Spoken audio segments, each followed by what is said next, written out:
जनायनि इउएनबि बड'क गोसोखां गोजौ फरायसालियाव सानसेनि मेहेरगोनां हाबाफारिजों धेमाजि जनाय खौसेथि बर' सुबुं आफादनि खुंगा स्निथि बोसोरारि जथुमा आरो जनाय दखरा खौसेथि बर' सुबुं आफादनि खुंगा स्निथि से बोसोरारि जथुमा खुंफुंदों।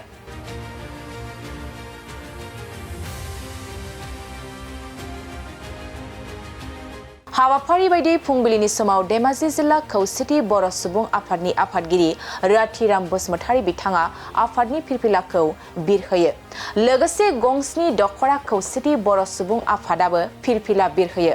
बेनि उनाव मुंख्लंफोरनि मुङाव बिबार बावजेनो धेमाजि जिल्ला खौसेथि बर' सुबुं आफादनि लोगो आफादगिरि रबिन बर' बिथाङा।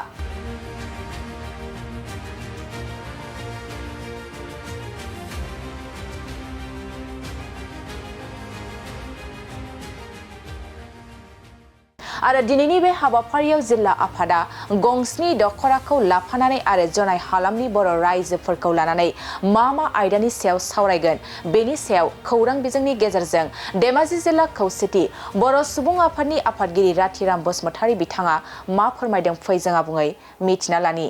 मावनो थानाय गिबियावनो हाबाफारिफोरखौ जोंखौ मावनो गोहो हरो जोंनि साननायफोरखौ सैथो जों दावगाहोनो हायो जाहाथे जों बेखौ हास्थायो आरो लोगोसे जोंनि जनाय हालामनि सिङाव थानाय जाय इउएनबि मेमोरियेल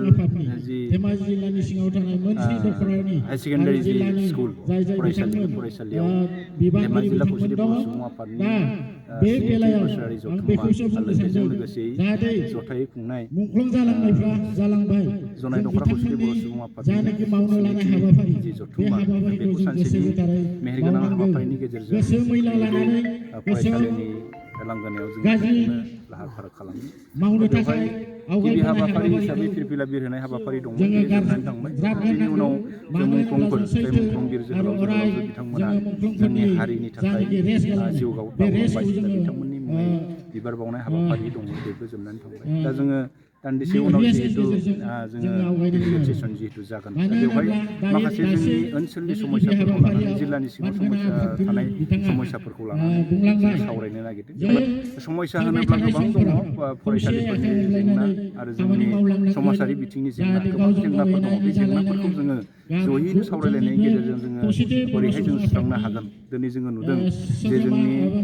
जिल्लानि सिङावनो, गुबुन जिल्लाखौ जों बुंनो थाङाखै, जिल्लानि सिङावनो दिनै जाखांफुनाय लाइमोन सेंग्रा सिख्लाफ्रा गोबां जौ जुवा निसाजों दिनै गोदोनानै दङ। दा बेफोरनि सायावबो जों गोबां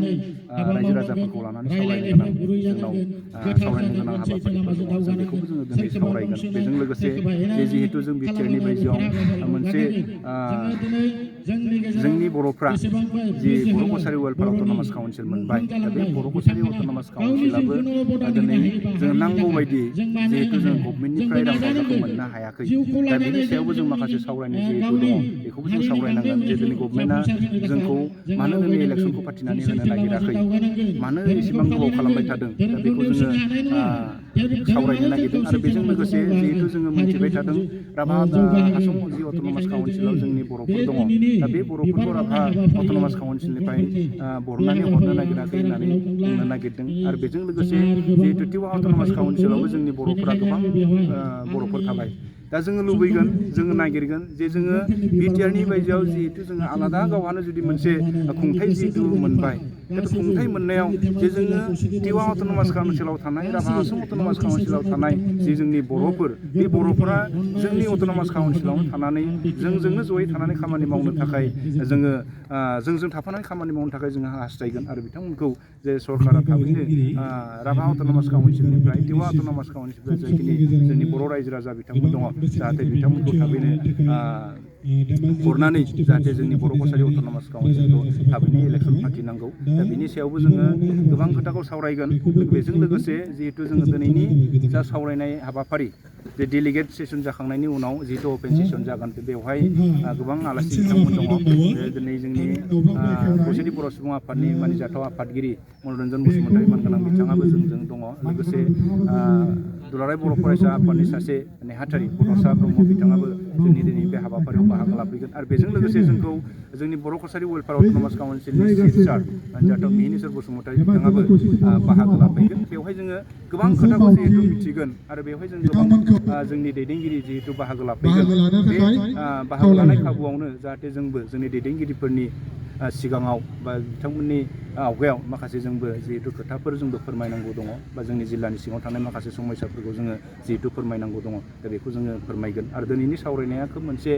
मेहेरगोनां सावरायनाय जागोन जिहेतु जोंनि दैदेनगिरिफ्रा दङ दा जोङो